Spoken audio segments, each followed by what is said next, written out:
মহিলাটা আবুল বারাকাতকে বলে, হে সন্তান শোনো, এবারের বছরে তোমার যে একটা বোন আছে, এই বোনের নাম নিশ্চিত উঠে গেছে। আমি কার কাছে দুঃখ প্রকাশ করব? আমার স্বামী নাই, আমার কোনো উপযুক্ত ছেলে মেয়ে আর নাই। তুমি হলে আমার পালক পুত্র, তোমার দেশ তো এটা, তোমার বাড়ি তো হলো সৌদি আরব।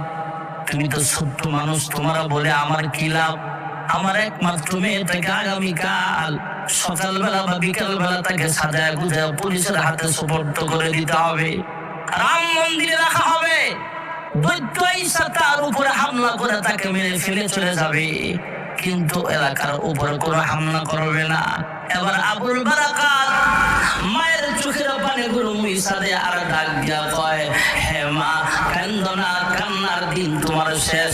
আগামীকাল সকালবেলা পুলিশ যখন তোমার বাড়িতে আসবে তোমার মেয়েটাকে নেওয়ার জন্য, যে মেয়েটা আমার ভাই বলে ডাকে, আমি তাকে বোন বলে ডাকি, আমার বোনটাকে নেওয়ার জন্য যখন আসবে, আমার বোনটাকে দিও না। আমার বোনের পরিবর্তে আমার চেহারাটাও দেখতে অনেক সুন্দর, এখন দাঁড়িয়ে উঠে নাই, মেয়েরই চেহারা দেখা যায়। আমার মেয়ের পোশাক পরা, আমার বোনের পোশাক পরা দাও, আমার বোনটাকে তুমি লুকায় রাখবা। আমি যাব, আমি তাদের দৈত্যের মোকাবেলা করতে চাই। মা চোখের পানি ফেলে কান্দে আর বলে, হ্যাঁ ছেলে, আমি চাই না তুমি দৈত্যের হামলার শিকার হয়ে দুনিয়া থেকে বিদায় হয়ে যাও।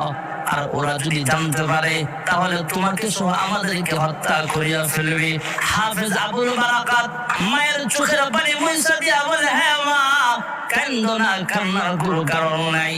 দৈত্যের মোকাবেলা করার, যে কোনো বিপদের সম্মুখীন হলে ওই বিপদের মোকাবেলা করার মতো কোরআনী পাওয়ার আমার ভিতরে আল্লাহ দিয়েছে। সুবহানাল্লাহ।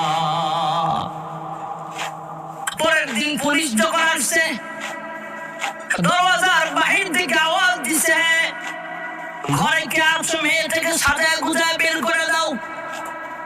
আবুল বারাকাত চুপে চুপে মায়ের কানে কানে কয়ে, হ্যাঁ মা, ভয় পায় না, আমার বোনটাকে যেভাবে হোক তুমি একটা রাত্রের জন্য লুকায় রাখবা, লুকায় রাখো।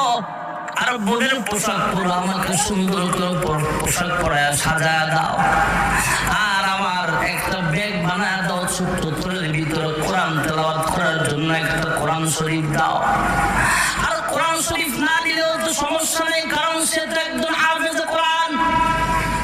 হাফেজ আবুল বারাকাত এবার বোনের পোশাক পরে যখন বের হলেন, ঘুমটাটা একটু বাড়ায় দিয়ে বের হলেন, লাজুক লাজুক চেহারা নিয়ে বের হলেন।